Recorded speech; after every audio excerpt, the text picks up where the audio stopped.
At 3:30 in the morning on June 22, 1941, the telephone rang inside the Kremlin. It rang and rang. Outside, Moscow slept under a pale summer sky. Inside, Joseph Stalin stood frozen, the receiver pressed against his ear, listening to a message that would shatter every certainty he had built over 2 decades. German artillery was firing across the border. Luftwaffe bombers were already in the air. Entire Soviet airfields were burning before pilots could even reach their planes. The war Stalin had sworn would not come, the war he had dismissed as provocation and rumor, had arrived with thunder and fire. For years afterward, the world would argue over one question that refuses to die. Was Stalin the savior who broke Hitler's back, or the butcher who nearly destroyed his own country before saving it? The answer is not simple, and it is not comfortable. It lies buried beneath mountains of corpses, shattered cities, forged orders, and silent nights like that one in the Kremlin, when the most powerful man in the Soviet Union realized that history had slipped beyond his control. Joseph Stalin did not stumble into World War II as a reluctant defender. He walked toward it step by step, calculating, suspicious, ruthless, convinced that time itself could be bent to his will. He believed wars were tools, nations were expendable, and human lives were numbers to be balanced against factories, tanks, and borders. Yet when the war finally came, it did not obey his calculations. It punished his mistakes with a cruelty so vast that even today the numbers feel unreal. In 1939, as Europe trembled on the edge of catastrophe, Stalin sat at the center of a diplomatic chessboard. Britain and France spoke the language of hesitation. Hitler spoke the language of conquest. Stalin listened to both, distrusted all, and chose what he believed was the most cynical and therefore the safest path. On August 23, 1939, the world woke up to a shock that still echoes. Nazi Germany and the Soviet Union had signed a non-aggression pact. Two ideologies sworn to destroy each other had embraced, at least on paper. To many in the West, the pact was proof that Stalin was no different from Hitler, merely another predator carving up Europe. Secret protocols divided Eastern Europe into spheres of influence, like a butcher dividing a carcass. Poland would be cut in two, the Baltic states would be swallowed, Finland would be pressured, then attacked. Stalin gained territory, time, and a false sense of security. Hitler gained freedom to strike west without fear of a two-front war. For Stalin, the pact was not about friendship or trust, it was about delay. He believed the capitalist powers would bleed each other white. He believed Germany and the West would grind themselves into exhaustion, while the Soviet Union industrialized, rearmed, and waited. In theory, it was cold logic. In practice, it was built on a fatal misunderstanding of Hitler's nature and his own vulnerability. When German tanks rolled into Poland from the west and Soviet forces entered from the east weeks later, the world saw collaboration.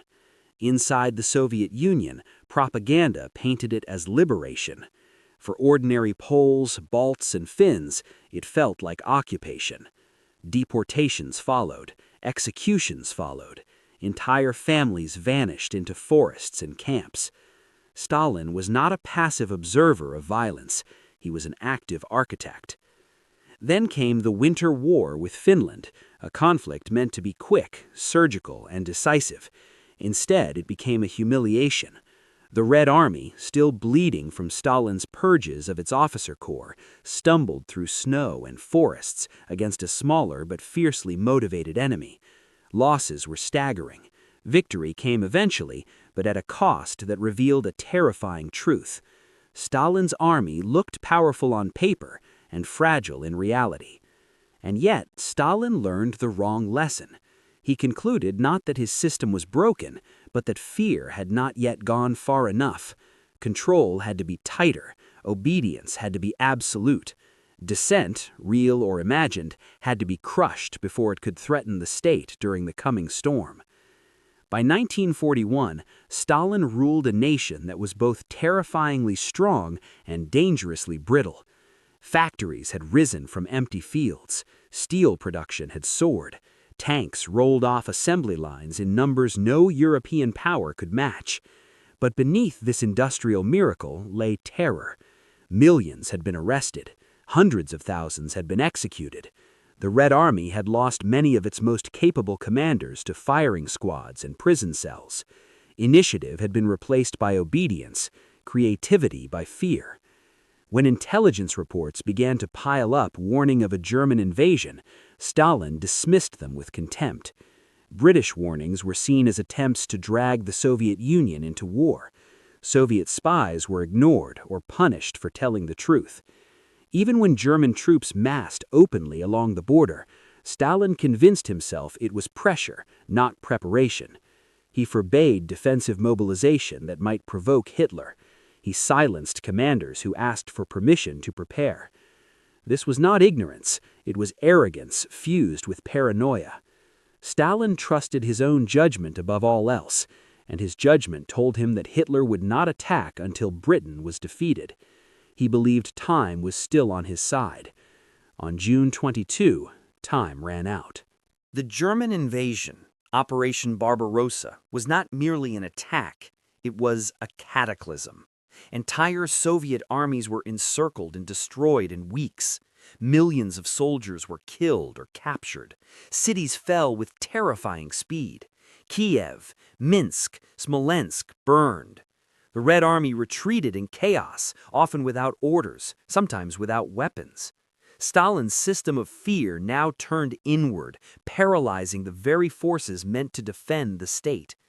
For days after the invasion, Stalin withdrew into near silence.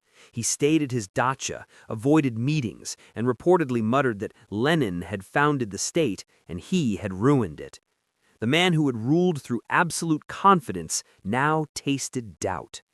Some historians argue this moment reveals the truth, not a savior, but a man whose own decisions had brought his country to the edge of annihilation.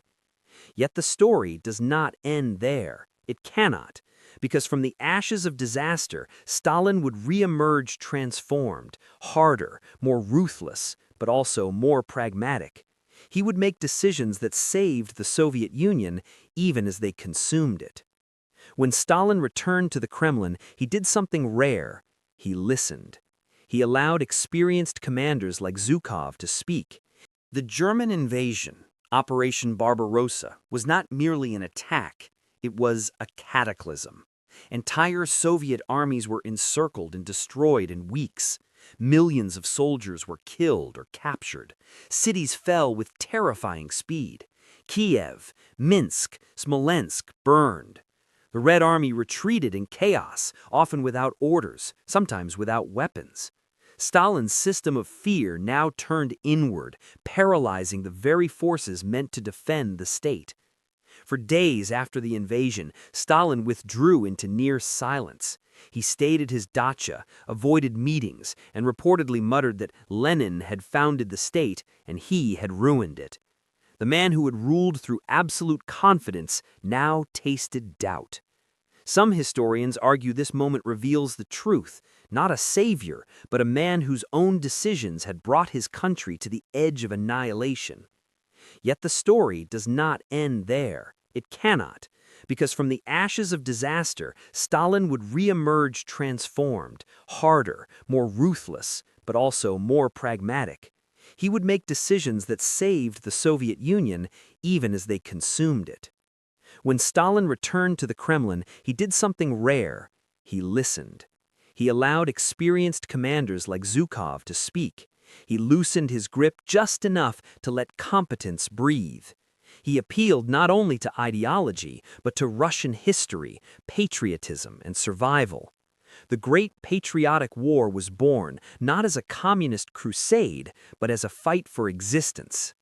Factories were dismantled and moved east beyond the Urals in one of the greatest logistical feats in history. Millions of workers labored day and night under brutal conditions. Production did not merely recover, it exploded. Tanks, artillery, aircraft poured out in numbers that stunned even the Germans. Stalin understood one truth with absolute clarity.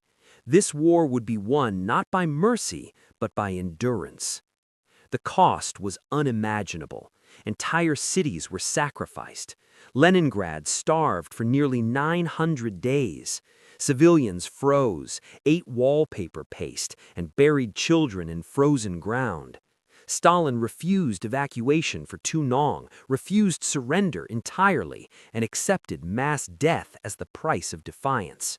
Was this leadership or indifference? The line is thin and stained with blood. At Stalingrad, the war reached a turning point that would forever bind Stalin's name to victory. The city that bore his name became a symbol, a graveyard, and a furnace. He ordered it held at all costs. Soldiers were shot for retreating. Reinforcements crossed the Volga under constant fire, knowing many would die within hours. Yet the line held. Then it closed. The German Sixth Army was encircled, starved, and destroyed. Stalingrad changed everything. For the first time, Hitler's army was not merely stopped, but annihilated. The psychological impact rippled across the world. Stalin, once dismissed as incompetent, was now hailed as a war leader. Churchill praised Soviet sacrifice. Roosevelt extended alliance and aid. The butcher was becoming a savior in the eyes of millions. But the victories that followed at Kursk, across Ukraine, into Eastern Europe, were bought with rivers of blood. Soviet tactics favored overwhelming force and relentless pressure. Human lives were spent to save time. Entire units were thrown into battle with minimal training. Prisoners of war, former captives, and political suspects were often sent into the most dangerous assaults. Victory advanced, but mercy did not follow. As the Red Army pushed west, it carried not only liberation, but vengeance. Atrocities were committed. Cities were looted. Civilians suffered. Stalin did little to restrain this fury. He understood it, and in many ways, he accepted it as payment for what his people had endured. Justice blurred into revenge. By the time Soviet troops raised their flag over Berlin in 1945, the balance sheet was clear and horrifying. The Soviet Union had lost an estimated 27 million people, soldiers and civilians combined. No other nation had paid such a price. Without Stalin, would Hitler have been defeated? Perhaps. Without Stalin, would the Soviet Union have survived long enough to defeat him? That question cuts deeper. Stalin emerged from the war as one of the most powerful men in history. He had saved his country, but only after nearly destroying it. He had defeated Hitler, but by methods that mirrored the brutality of the enemy. To some, he was the iron wall that stopped fascism. To others, he was the executioner who demanded sacrifice without limit. The truth is that Stalin was both, savior and butcher, defender and destroyer. The war did not cleanse his crimes, nor did his crimes erase his role in victory. World War II under Stalin was not a story of heroism alone, nor of villainy alone. It was a story of survival at any cost, written in fire, fear, and the silence of millions who never lived to see the peace they helped create. And when the guns finally fell silent, Stalin did not soften. He tightened his grip once more, convinced that enemies still surrounded him, that vigilance must never end. The war had proven his belief that power, not compassion, ruled history. Whether that belief saved the world or scarred it forever remains one of the darkest questions the 20th century left behind. When victory finally came, it did not bring relief to Joseph Stalin. It brought confirmation. Confirmation that fear worked. Confirmation that sacrifice could be demanded without limit. Confirmation that history, in his hands, could be bent through sheer force of will. The celebrations in Moscow were loud, but inside the Kremlin the atmosphere remained cold, controlled, watchful. Stalin did not trust victory. He feared what came after it even more than the war itself. The Soviet Union stood among the ruins of Europe as both liberator and occupier. Cities lay in ashes, villages had vanished, millions returned home to find nothing but empty fields and graves. Soldiers expected gratitude, rest, perhaps freedom. What many received instead was suspicion. Prisoners of war were interrogated as potential traitors, veterans were monitored, loyalty was never assumed, it had to be proven again and again. Stalin had learned one lesson from the war that outweighed all others. The state must never weaken. During the invasion, fear had almost destroyed the Soviet Union. After victory, Stalin would ensure fear never loosens its grip again. The savior of 1945 quietly resumed the habits of the butcher of the 1930s. Eastern Europe became his shield and his trophy. Poland, East Germany, Hungary, Romania, Bulgaria, Czechoslovakia were not merely liberated from Nazi rule, they were absorbed into a new sphere of control. Governments were reshaped, elections engineered, opposition silenced. To Stalin, this was not conquest, but insurance. The Red Army had bled too much to allow future invasions from the West. Buffer states were built on obedience, not consent. In the West, opinions hardened. The wartime alliance rapidly faded. Churchill, who had praised Soviet endurance, now warned of an iron curtain descending across Europe. Stalin listened, unmoved. He believed betrayal was inevitable. He believed war had proven one eternal truth: trust was a weakness. Inside the Soviet Union, the cost of victory became clearer with each passing year. Cities were rebuilt, but slowly. Food shortages persisted. Entire regions struggled to recover. Yet Stalin poured resources into heavy industry and the military. Tanks and missiles mattered more than comfort. Strength mattered more than happiness. The cult around him reached new heights. Posters showed him as the architect of victory, the calm genius who had guided the nation through its darkest hour. His early failures vanished from official history. The purges that weakened the army were forgotten. The disasters of 1941 were blamed on traitors or incompetence long dead. Stalin became the embodiment of triumph, untouchable, unquestionable.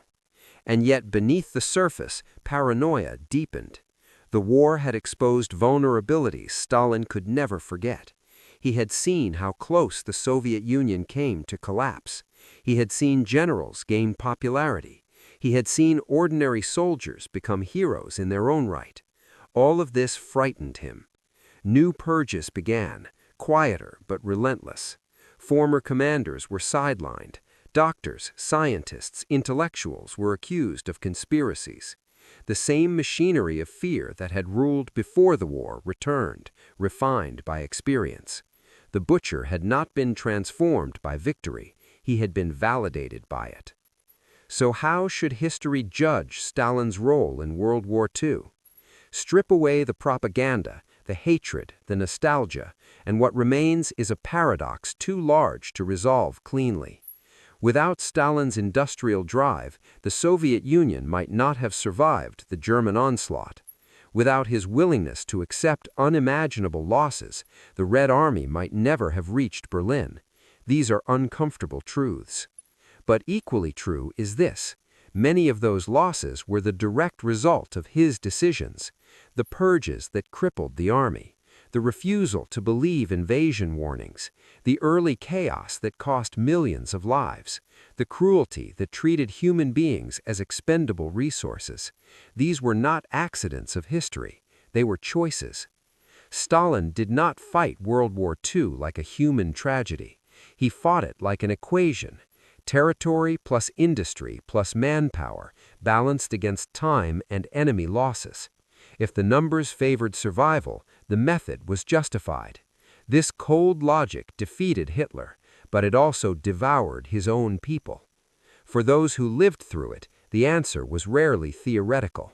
To a mother who starved in Leningrad, Stalin was distant, abstract, almost irrelevant compared to the hunger.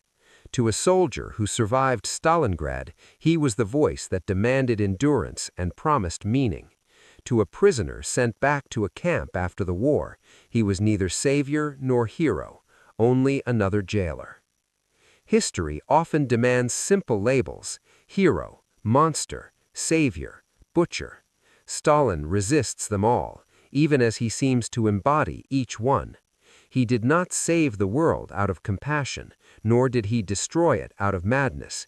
He acted out of power, fear, and belief in his own indispensability. World War II did not reveal Stalin's true nature, it amplified it. The same qualities that nearly lost the war for the Soviet Union eventually helped win it. The same ruthlessness that shattered lives also crushed Nazi Germany. Victory and catastrophe were inseparable. When Stalin died in 1953, men wept in the streets, and prisoners breathed easier in camps. Both were genuine, both were earned. His legacy was not unity, but division, not clarity, but argument. And perhaps that is the final truth.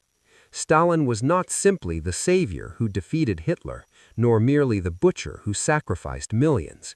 He was the embodiment of a brutal century where survival demanded cruelty and victory carried the weight of mass graves. To ask whether he was savior or butcher is to ask whether history itself can ever be innocent. The war ended in 1945, but the shadow it cast through Stalin never truly lifted. It lingers in the ruins rebuilt, the borders redrawn, and the unanswered question that still haunts the world. If such victory required such suffering, what kind of salvation was it?